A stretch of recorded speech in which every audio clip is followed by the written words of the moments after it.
Dead one. One shot. How much shot they shot him? One. Three. Like a one in get in the sea boring. It come up to change of God. Can't move him. Blood clot. Then take out thing gun and gone with it. But see the show, you know, fucked up big. The man come in and done with it, you know. People. Que pasa, sac passe, what they do. Welcome to Crime Time News, where the difference is in the meds. Call it news with a buzz. If you did not realize, these establishments, meaning Cambios, meaning casinos in any era, is under siege. Since them kind of clamped down upon the beryllium robberies, they have implemented a new method, meaning these places will be targeted on a regular basis, rapid basis. We saw that maybe about a week ago in a Ocherius, a Cambio was hit up. Security guard did not stand a chance. He was blazed up immediately as the people exit the pro box. Took 2 bags of an undetermined amount of cash. Fast forward, it is said that a casino in Salem, Runaway Bay, it was hit up last night. A man was conned up. He is identified as Jason Dawkins, an ex-Popo officer. It is said that his firepiece was also taken. Robbery of said establishment was the motive.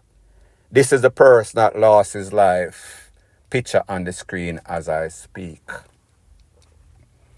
Now, people, like I said, these places, either inside job, more than likely, them send Spotter Lion to go scout out the place.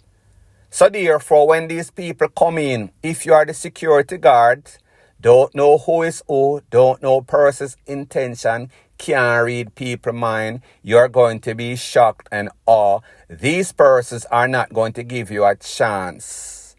Even if you comply and go down on your knee, them are going to take you out because they want to get you out of the way to get what they came for, the targeted cash.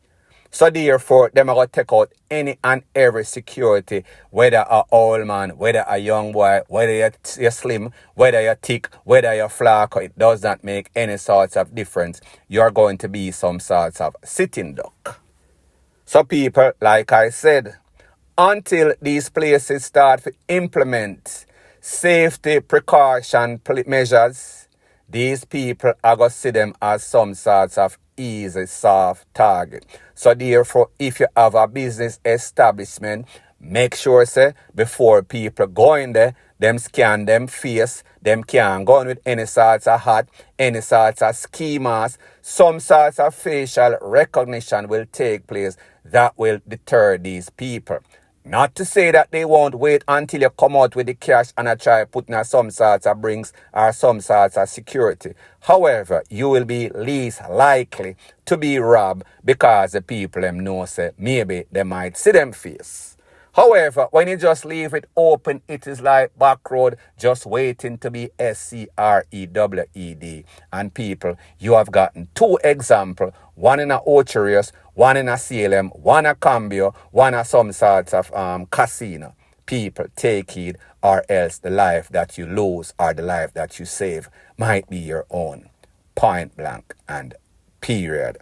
And therefore, I think that we shouldn't feed into this emotion or this victory to say that we want a colonial court to remain there. No, I think that the Caribbean Court of Justice can put bright judges there in place to protect us as the final court of appeal. This is no endorsement in my mind of the Privy Council. I have criticisms of the judgment they wrote yesterday. They have failed to go into issues which are of fundamental importance to the citizens of Jamaica. And therefore, I am a pro-CCJ person. I'm against the Privy Council. It is the King's Court, and the King and his ancestors have done so much wrong to us. Court of Appeal in England, which is like our Jamaican Court of Appeal, there's a House of Lords, which is their final Court of Appeal, and our final Court of Appeal is that colonial relic called the Privy Council. Now, there are many instances where the Court of Appeal England is corrected by the House of Lords. So for us as lawyers, it's no indictment on a lower appellate court that another appellate court has said you went wrong. This is pretty normal in any structure, in any jurisprudence. So the answer to that is, I wouldn't come down hard on the Jamaican Court of Appeal. They got it wrong this time. It doesn't mean I'm going to throw the baby out with the bathwater. Further on in the news. Now, people, sometimes we have to wonder if these lawyers in Jamaica are the biggest hypocrites. Sometimes we have to wonder if they are actually as smart or as advertised. Or is it a whole bunch of hype? Now we hear Mr. Bert Samuels, prominent lawyer according to most people in Jamaica. We heard when the decision or the judgment for his client, Sean Storm, Vice Cartel and them came back. He was elated. He was saying that, yes, we've proven our case that when we went to appeal, the appeal should have turned over or quash the conviction of these men. So therefore, now we finally feel vindicated. We finally have some sort of justice. But now people, you hear him saying he is talking from the other side of his mouth, that he is not in favor of the Privy Council. And this is based on the fact that the people over there, the HITE people, they have reference of doing us wrong, meaning BLACK people. So therefore, that is the kingdom people. That was not what he said when the decision came back. And people, you can change your mind and you can have opinion. Me not say nothing wrong with that. We also heard him, BASHING, the appellate court, saying that they should have made that decision the last time when the case went there. Now they had to wait for the Privy Council to say or give justice to the co-defendants. That was not what he was saying when the Privy Council judgment came back. He was pretty much talking from both, or he is talking from both sides of his mouth. What he is pretty much saying is that we should have confidence and change up the thing of a CCJ, meaning Caribbean Court of Justice. They could have given the same sorts of decision or judgment had they been given the opportunity. Now, people, truth be told, Mr. Bert Samuels and his lawyers and his clients are the beneficiary of that decision of the Privy Council. Based on not something, well, yes, the prosecution and judge made some sorts of error, bad judgment, bad decision, bad instruction. So therefore, yes, they are partly to be blamed or mostly to be blamed. So therefore, when we listen to these lawyers hyping up themselves and sit down and chill out in some sorts of interview and acting as if they are the greatest legal minds, it is not because of the work that they put in. Not to say they did not put in any sorts of work. However, it is more because of the fumble or dropping the ball of the prosecutor and the judge. So therefore, them beat it upon technicality, not because of their skill sets. Because anybody, I could have represented these people based on what took place, transpired in the case, in the appellate court.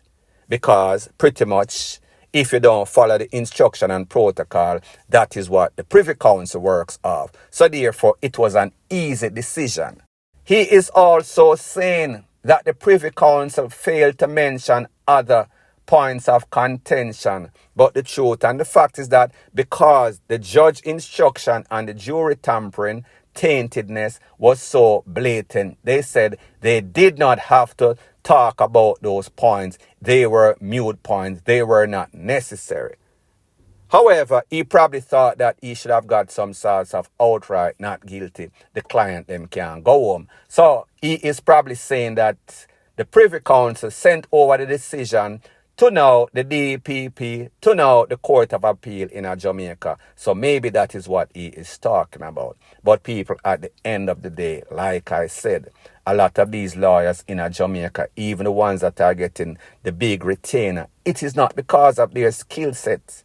It is because the prosecution fumbled, the judge fumbled. So my point is that it is mostly because of errors that were made by the people that are not supposed to make errors, that are supposed to be professional. But people, nobody is perfect. However, there are certain mistakes or errors that you just don't make, especially as it pertains to procedures and protocol. Whenever you do stuff like that, pretty much you gave the defense the advantage and people. That is exactly what transpired. Point blank and period. Further on in the news, it is called women. Whenever you're with any sorts of maniac, any sorts of madman, and you argue with the PUMS, make sure that this is not the type of man that is going to take it to the fullest extent, meaning take you out. I am speaking about a Jamaican lady, the girlfriend, and a family member and one little boy that was held hostage in a place called Texas by the boyfriend. They had to call in the negotiation team from the Popo. It is said that these people were held for a couple of hours, maybe about 12 or so people. Me not really know. Based on what the man is saying, this lady cheated on him and he warned her a couple of times. So this time he figured he is going to take things in his own hands. Me no know if him hold her, tie her up and cuff her a couple of times. There are pictures circulating over social media with this lady sit down in the chair with her hands tied up and her head pretty much bald. I guess what this man is saying, if you ever go cheat, me are going to make you go out there with some sorts of wig. Now people, this is no sorts of joking matter. The fact that these people did not lose their life, the negotiators come to some sort of amicable agreement. This man was pretty much armed. So therefore, them kind of calm down the situation and all involved are going to be okay. Hopefully, if them keep this man in the big yard. Now people, we have heard instances as it pertains to Jamaican women and Jamaican men where things went way left, meaning multiple family members, 4 and 5, including multiple picnics to get taken out. In this case, we see this man, maybe he was angry, but he was not as angry or he was not as evil or could not push the envelope all the way, luckily for this lady. So let this be a warning to all of you ladies out there that decide, say, listen, you know, some man is not a long distance tuller. You know, some man has stressed me, so therefore me go take a next man. If you cannot be good, be careful, me just say. Not saying that you're supposed to be out there cheating, but me just say, if you have to cheat, cheat with discretion. Don't get caught, or else your head will go ball off, or your head could actually peel off, take off. Meaning by some sorts of tool or some sorts of KNIFE, whatever weapon of choice your maniac boyfriend might choose. The same thing apply for men versus women, vice versa. So anyways, people, thanks once again for checking out my video. If you appreciate videos like these, please show your appreciation by liking, commenting, sharing, and subscribing to my channel. That is how YouTube promotes videos like these to like-minded, sensible persons like yourself. And last but not least, please subscribe to my next channel. It is called Jamaica Dancehall Source. I'll be pinning the link to that channel in the description of this video. Bless up.